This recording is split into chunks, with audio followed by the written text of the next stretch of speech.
They called him the White Death, a man so deadly, entire enemy battalions were warned not to step into the forest when he was around. He didn't use a scope. He didn't rely on technology. Just a rifle, snow, silence, and superhuman skill that changed the course of a war. Winter 1939. Temperatures fell to minus 40 degrees Celsius, freezing breath into crystals. But in the vast white wilderness between Finland and the Soviet Union, a single man was about to create one of the most unbelievable war records in human history.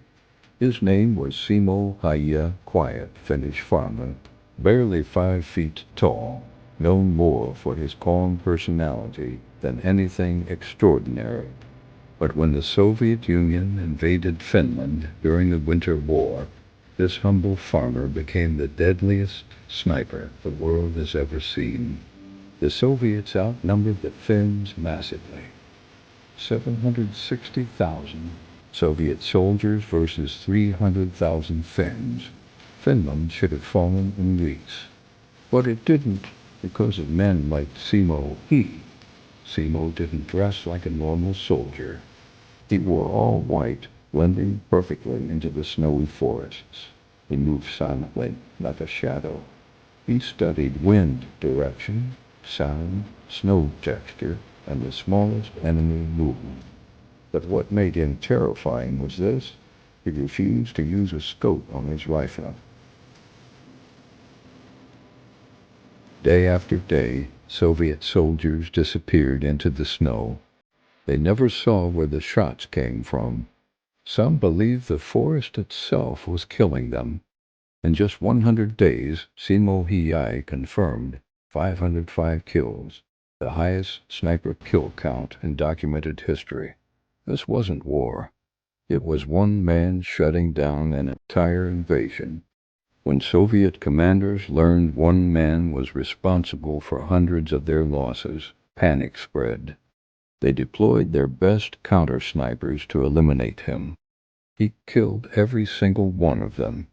They launched artillery strikes, specifically targeting the areas he was last seen. He moved. They sent elite tracking units into the forest. None returned. Simo Häyhä had become more than a soldier. He was a myth, a fear, a haunting presence. Some Soviet soldiers refused to march into certain snowy regions unless they were heavily armed, whispering that the White Death lives in those woods.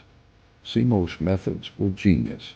He packed snow tightly in front of his rifle to prevent the muzzle blast from lifting loose snow. He kept snow in his mouth to hide his breath. He positioned himself for hours without moving. He memorized the forest like a map. He fired only when absolutely certain. He didn't waste bullets. Every shot counted. But heroes are not invincible. On March 6, 1940, a Soviet soldier spotted him first. A bullet tore through Simo's jaw, destroying half his face. He was believed dead until rescuers found him breathing. He lay in a coma for days. And here's the miracle. He woke up on March 13th, the exact day the Winter War ended. His first words were, "Is the war over?"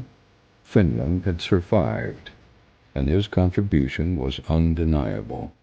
Many historians agree he did not just fight in the war, he helped save his nation. Despite having every reason to bask in glory, Simo Häyhä remained humble. He never boasted. He never called himself a hero. When asked how he achieved such legendary accuracy, he simply replied, "Practice." He lived quietly until 2002, honored but never arrogant. A gentle man who became a living legend. Even today, military tacticians study his strategies. Snipers admire his discipline. Historians honor his sacrifice. His story is proof that you don't need to be the biggest or strongest to change the world.